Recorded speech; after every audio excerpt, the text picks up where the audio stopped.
नमस्कार दोस्तों, आज मैं आपको सुनाने जा रही हूँ।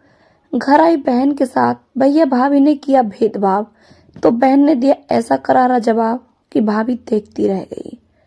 मम्मी का फोन बार बार आ रहा था, कब आएगी? मैंने कहा कल आ जाऊंगी। अगली सुबह ही मैं दिल्ली मेट्रो से यहाँ पहुंच गई।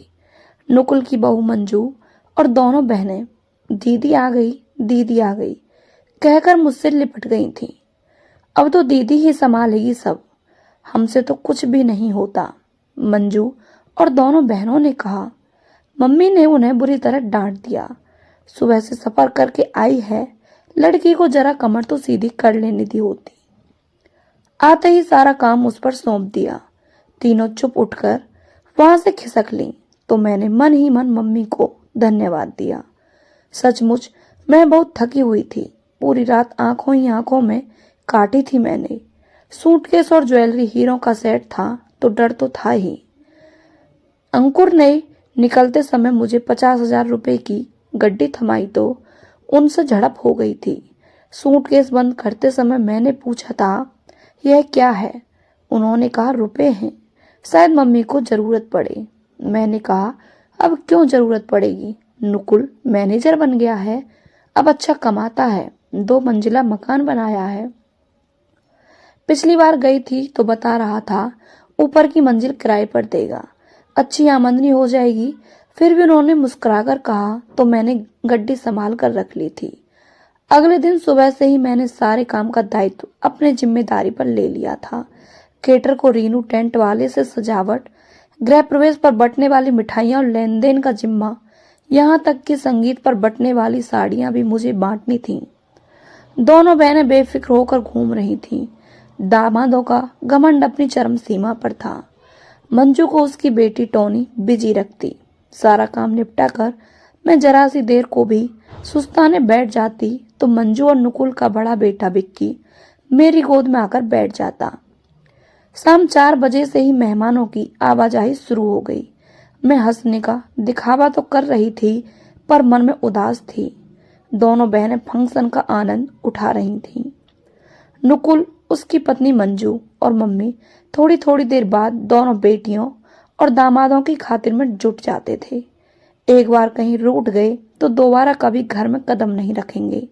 उन्हें देखकर अंकुर का चेहरा मेरी आंखों के सामने घूम गया था। घर के बड़े दामाद हैं, फिर भी घमंड तो आज तक पास तक नहीं दिखता।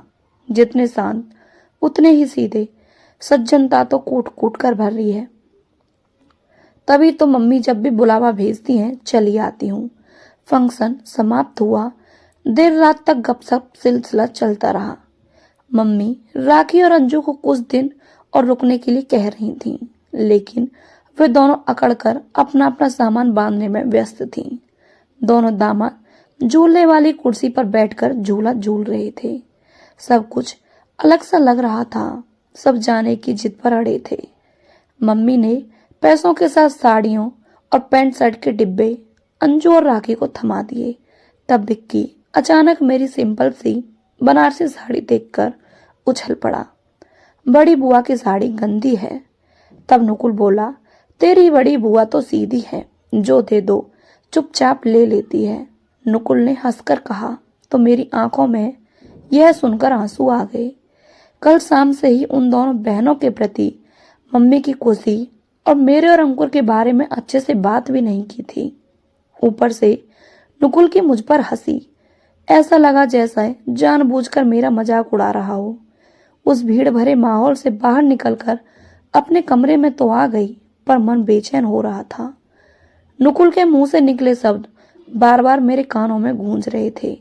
बड़ी बुआ सीधी है, बुद्धू है। मुझे बहुत घबराहट हो रही थी। मैं कमरे में ही घूमने लगी। नुकुल का फंक्शन अच्छे से खत्म हो गया। अब मैं यहाँ क्यों रुकूं? वे दोनों भी तो लौट ही रही हैं। मैं देर रात तक घूमती रही। अगली सुबह उठकर मैंने बैग में कपड़े रख लिए और बाहर निकलकर आंगन में आ गई। नुकुल दोनों पहना का सामान अपनी गाड़ी में रखकर वह रहा था। मुझे देखकर बोला, यह क्या दीदी, आप कहाँ जा रही हैं? अपने घर, इतनी जल्दी? मंजू मेरे पास ही आकर खड़ी हो गई। बोली, दीदी कल तक तो मेहमान ही गए हैं, आज राखी और अंजू जा रही हैं। अभी तो बहुत सारे काम निपटाने हैं, घर की भी साफ सफाई करनी है। वह सब तो तुम भी कर सकती हो, मैंने तेज आवाज से कहा तो वह चुप हो गई। बिक्की मेरी टांगों से लिपट गया और बोला, आप चली जाएंगी तो हमें कहानी कौन सुनाएगा। मैंने उसे अपनी गोद में बैठा लिया और समझाया, तुम्हारे फूफा जी को खाना कौन खिलाएगा, उनके कपड़े कौन धोएगा। बिक्की बोला, तो उन्हें भी बुला लीजिए। उसने जिद की तो मैंने उसके गाल थपथपा दिए और गोद में उठा लिया। उन्हें ऑफिस भी तो जाना है। देखो, मैं तो यहाँ बढ़िया बढ़िया खाना खा रही हूँ और वहाँ तुम्हारे फूफा जी ब्रेड और मैगी से गुजारा कर रहे होंगे। पर दोनों बच्चों ने और जिद पकड़ ली, जोर जोर से रोने लगे। तो मंजू बोली, दीदी, जीजा जी की तो आदत है, वह तो अकेले रह लेते हैं। पिछली बार जब आप मम्मी के ऑपरेशन के समय आई थीं, तब भी तो 20 दिन रही थीं। अंजू और राखी के ब्याह पर भी 15 दिन पहले ही आ गई थीं। मेरे दोनों बेटों की डिलीवरी पर भी आप 1.5 महीने तक रुकी थीं। मम्मी से तो ज्यादा काम होता नहीं है। अंजू और राखी को इतनी छुट्टी नहीं मिलती है, इसलिए मेरी और अंकुर की शराफत का फायदा उठाते हो तुम लोग।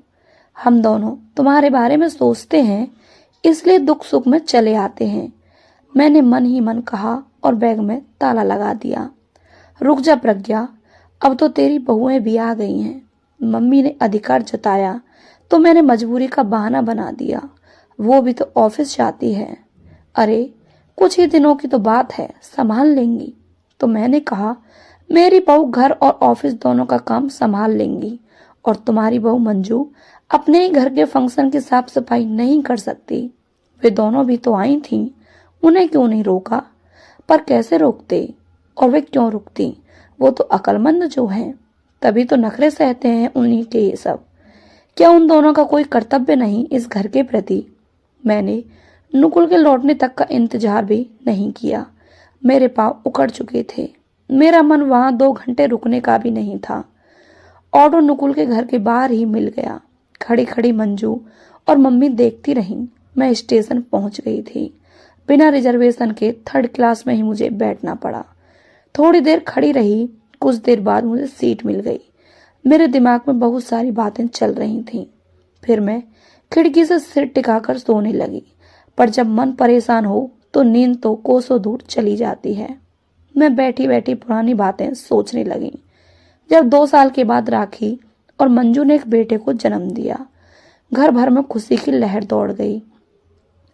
दोनों बेटियों के छोचक देने के लिए मम्मी ने जिस तरह से भूमिका निभाई थी, मैं समझ गई थी उन्हें कुछ पैसे चाहिए और ये पैसे वह महीनों के पैसों में से निकालेंगी। नहीं, मैंने एक एफडी तुड़वाकर मम्मी को पैसे तो दे दिए, पर मन के कोने से आवाज आई, जरूर रो रही थी, काश कोई मेरे बारे में भी सोचता कभी।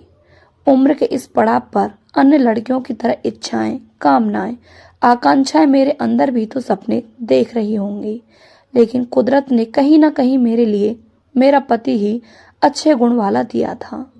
अंकुर से मेरी मुलाकात टी कैफे में हुई थी, दिलचस्प अंदाज में हुई थी। नए साल की पहली शॉप को मैं अपने कुछ फ्रेंड्स के साथ एक रेस्टोरेंट में इकट्ठे होने का प्रोग्राम बनाया था। बाद में शॉपिंग, पिक्चर और घर लौटने तक की मौज मस्ती। 1 घंटे तक मैं सभी की प्रतीक्षा में बाट देखती रही, लेकिन कोई नहीं आया। तब अचानक एक लड़का आकर बोला, क्या मैं आपके साथ बैठकर कॉफी पी सकता हूँ। पहले तो मैं सोचने लगी क्या करूं, फिर मैंने सोचा कॉफी की तो बात है, जब तक कोई नहीं आ रहा पी लेते हैं हम।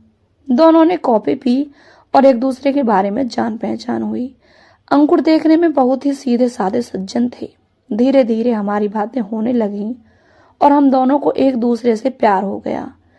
2 साल तक सब ऐसे ही चल रहा था। फिर एक दिन अंकुर ने मेरे घर आकर मम्मी से मेरा हाथ मांगा। हम दोनों की शादी हो गई। 3 साल बाद हमारी जिंदगी में एक बेटा आया। हमने उसका बहुत अच्छे से ख्याल रखा। तभी टीटी ने आवाज लगाई, लखनऊ जाने वाले अगले प्लेटफॉर्म पर उतर जाएं। मेरा ध्यान एक साथ हटा और मैंने अपना सामान चेक किया और स्टेशन से उतर गई। आपको ये वीडियो कैसी लगी हमें कमेंट करके अवश्य बताएं। दोस्तों, मेरी आवाज़ बहुत खराब है, इसलिए आपका बहुत